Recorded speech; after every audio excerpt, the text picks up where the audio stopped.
આજકાલ બે દેશો વચ્ચે જે યુદ્ધો થાય છે તે માત્ર હથિયારોથી જ લડાય છે તેવું નથી. સાયબર એટેક્સ પણ જે છે તે દેશને પાયમાલ કરવા માટે કે દેશને આર્થિક રીતે તોડી પાડવા માટે સાયબર એટેક્સ પણ એટલી જ રીતે થતા હોય છે. અને એ સાયબર એટેક્સને રોકવા માટે એક મોડ્યુલ તૈયાર કરવામાં આવ્યું છે. અમદાવાદની ગવર્મેન્ટ પોલિટેકનિક છે અને તેના પ્રોજેક્ટ એન્ડ ઇનોવેશન લેબના આ ઇન્ટર્ન્સ છે.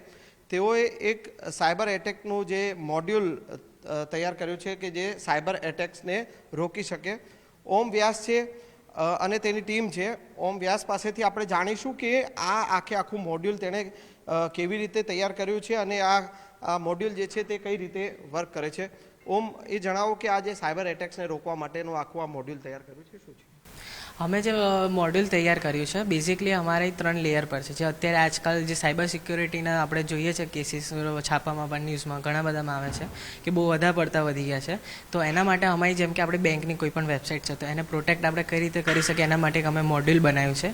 જે આપણને જે અટેક થશે એની પહેલાં જ એની પ્રોસેસને જાણીને પ્રોસેસ પહેલાંથી ટર્મિનેટ કરી દેશે. તો મેં મારી ટીમ કૃષ્ણા ઝવેરી અને બીજો એક અમારો સાથીદાર પ્રત્યક્ષ ધ્રુવ, અમે ત્રણે મળીને એક મોડ્યુલ એવું બનાવ્યું છે જે આખી જે આપણી વેબસાઇટ હશે એના પર કોઈ પણ અગર પહેલાંથી અટેક કરવા માગશે તો એ અટેક એ નહીં કરી શકે. બેઝિક એવો કોન્સેપ્ટ છે આપણો. અને એટલે પહેલાં પ્રોસેસ આવતી પહેલાં જે ટર્મિનેટ થઈ જશે, બસ આ બેઝિક પ્રોસેસ છે. એના માટે અમે લોકોએ 3 લેયર ઉપર વર્ક કર્યું. પહેલાં આર્કિટેક્ચર ડિઝાઇન કર્યું. ડિઝાઇનમાંથી 5 લેયર ઉપર આર્કિટેક્ચર છે આખું. તો પહેલાં એ શું કરશે, પહેલાં સ્ટેપમાં કે જે પણ રિક્વેસ્ટ હશે એ પહેલાં એને જોશે, પછી એને 2 ભાગમાં ડિવાઈડ કરશે. પહેલાં એ એનાલિસિસ કરશે એને, પછી એને ચેક કરશે કે આ કોમ્પ્યુટરે લખેલો કોડ છે કે પછી એનો કોઈ યુઝરે સામેથી આપ્યું છે. જેમ કે આપણે એસક્યુએલ ઇન્જેક્શન છે એમાં કશું નહીં થાય, એમાં 2 કન્ડિશન થાય, કાં તો યુઝરનેમ અને પાસવર્ડ બંને ઓલરેડી લખેલો હોય પણ આપણે માંગ્યું ખાલી યુઝરનેમ હોય. તો યુઝરનેમ શું હશે, જે યુઝર હશે ખાલી યુઝરનેમ નાખશે. તો એ પહેલાં ચેક કરશે, વેરીફાઈ કરશે કે આ કોમ્પ્યુટર દ્વારા આવેલું છે કે પછી આ હ્યુમન રિસોર્સથી આવ્યું.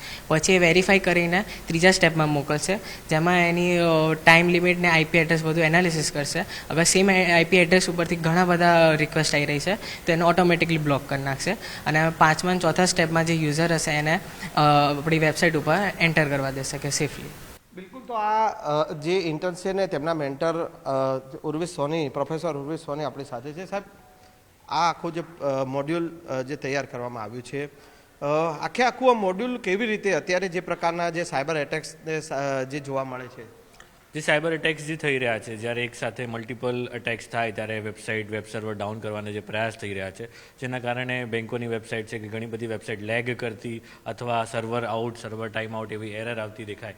તો જ્યારે આ માહિતીને આ પ્રોબ્લેમ અમને મળ્યો ત્યારે અમારા જે ઇન્ટર્ન્સ છે એમને અમે આ શેર કર્યો. અને અમારા એક રોનક વલાલા કરીને એક સાયબર સિક્યુરિટી એક્સપર્ટ છે, એમની સાથે બેસી અને એક લેઆઉટ તૈયાર કર્યું. અને આ આર્કિટેક્ચર પ્રમાણે વિદ્યાર્થીઓએ આ પ્રિવેન્શન માટે એક મોડ્યુલ તૈયાર કર્યું છે. આ મોડ્યુલ એઝ અ સ્ટાર્ટઅપ, અનંત સુરક્ષા સ્ટાર્ટઅપ તરીકે એ લોકો માર્કેટમાં મૂકશે. જેની અંદર જેમ આપણે પેટીએમ છે કે રિઝર્વ પે છે એઝ અ પેમેન્ટ ગેટવે વાપરી છે કોઈ બી વેબસાઇટમાં, વેબસાઇટ ગમે તે હોય પણ પેમેન્ટ તો પેમેન્ટ રિઝર્વ પેથી થાય. એવી રીતે આ લોકો સિક્યોરિટી માટે કોઈ પણ યુઝર, કોઈ બી વેબસાઇટ બિલ્ડર છે એને સિક્યુરિટી માટે મહેનત નહીં કરવી પડે. આમનું મોડ્યુલ એઝ અ સર્વિસ એમને પ્રોવાઈડ થશે અને એ આ રીતે સ્ટાર્ટઅપ એક આગળ વધશે. તો આ રીતનો આખો પ્લાન છે. તો અમારી ઇન્ટર્નશીપ જે ચાલી રહી છે એની અંદરથી અમે એક સ્ટાર્ટઅપને બહાર કાઢ્યું અને પ્લસ આની પર અમે પેટન્ટમાં બી કામ કરશું કે આઈડિયાને હજી કેવી રીતે વધારે સિક્યોર કરી શકાય. તો એ અલ્ગોરિધમ્સને એના માટે બી અમે ટ્રાય કરી રહ્યા છે.